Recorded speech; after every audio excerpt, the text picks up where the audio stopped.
Carney's MP move rejected by NDP, UK criticism surfaces. Smith hits back at Bloc leader. In a rapidly evolving political landscape, the New Democratic Party, NDP, is facing unprecedented challenges following a disappointing election outcome. With the recent appointment of Don Davies as interim leader, the NDP is navigating a crisis of identity and legitimacy. The party, now stripped of official status, has seen significant losses, including the defeat of its former leader, Jagmeet Singh, who lost his seat along with 17 others.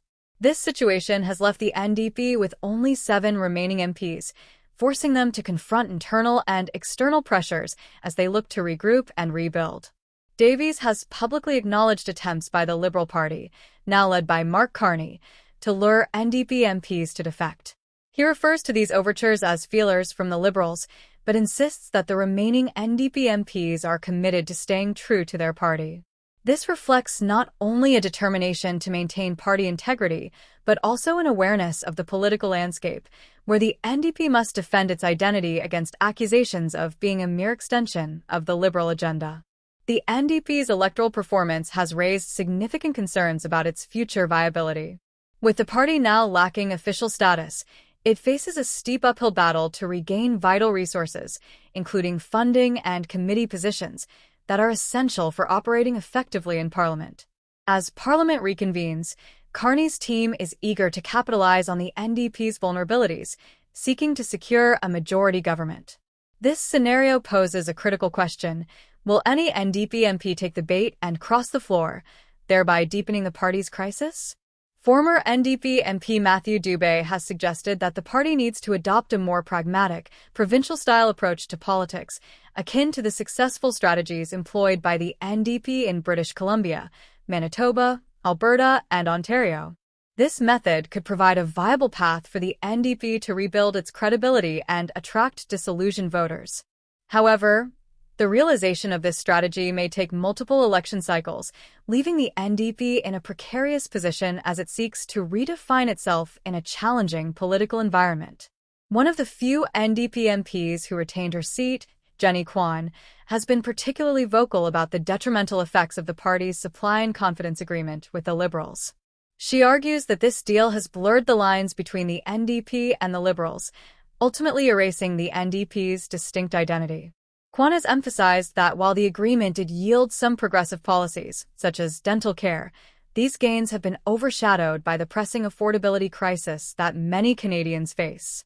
In a time when basic necessities like food and housing are increasingly out of reach, voters are far less concerned with policy wins that do not address their immediate struggles. The fallout from Singh's leadership continues to cast a long shadow over the NDP. While he departs with a pension and severance package, the party is left to grapple with the consequences of his tenure. Singh's inconsistent messaging regarding the Liberal agreement, where he publicly called for its termination while still providing support, has alienated many within the party and its voter base. This lack of coherence has led to a significant backlash from voters, who felt betrayed by the NDP's perceived lack of conviction. As the NDP confronts these challenges, Davies has made it clear that he will not enter into a formal pact with the Liberals. Instead, his focus is on regaining the party's official status, which would restore crucial resources and influence in Parliament. While he has not yet engaged in discussions with Carney, he views any potential meeting as an opportunity to negotiate the NDP's recognition in exchange for supporting the Liberal budget, nothing more. From a strategic standpoint, it is clear that distancing the NDP from the Liberals could be the most prudent course of action. If the party is to rebuild trust and reclaim its relevance, it must differentiate itself not only in rhetoric but also in action.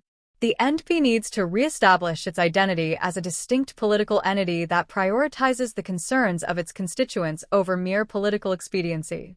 Meanwhile, the Conservative Party, led by Pierre Poilievre, sees a revitalized NDP not as a threat, but as a potential ally in their efforts to undermine the Liberals.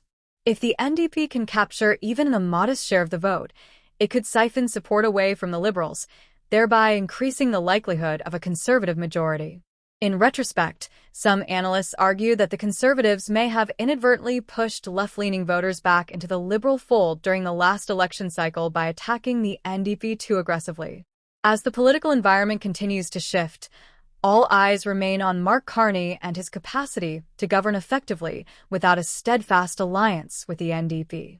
If Davies and Kwan are committed to reforming the NDP and rejecting further governing agreements with the Liberals, they may complicate Carney's efforts to maintain control without making significant concessions. The Liberals, sensing vulnerability within the NDP, are reaching out in what can be described as a desperate attempt to shore up their influence. How individual NDP MPs respond to these overtures will reveal much about the state of the party and its commitment to core principles. The Liberals may need to prepare themselves for the possibility of leading a true minority government, where they must navigate the complexities of coalition politics without a reliable partner. Recent criticisms from UK commentators add another layer to the ongoing political discourse surrounding the NDP and its future. As the party wrestles with its identity crisis, international observers are watching closely, noting the potential implications for Canada's global standing. Reactions from other parties, particularly Bloc Québécois leader Yves-François Blanchet, have intensified the political dialogue, with Smith hitting back at criticisms and reinforcing the importance of a strong opposition. In summary, the NDP stands at a pivotal crossroads as it seeks to redefine itself in an ever-changing political landscape. The party's ability to navigate the current crisis, regain its footing, and distinguish itself from the Liberals will be crucial in determining its future trajectory. With the stakes higher than ever, the NDP's journey toward rebuilding trust and relevance will be closely scrutinized by both supporters and critics alike, as Canadian politics remains in a state of flux. The next few months will be critical for the NDP as it attempts to re-establish its identity and reaffirm its commitment to the values that have historically defined it.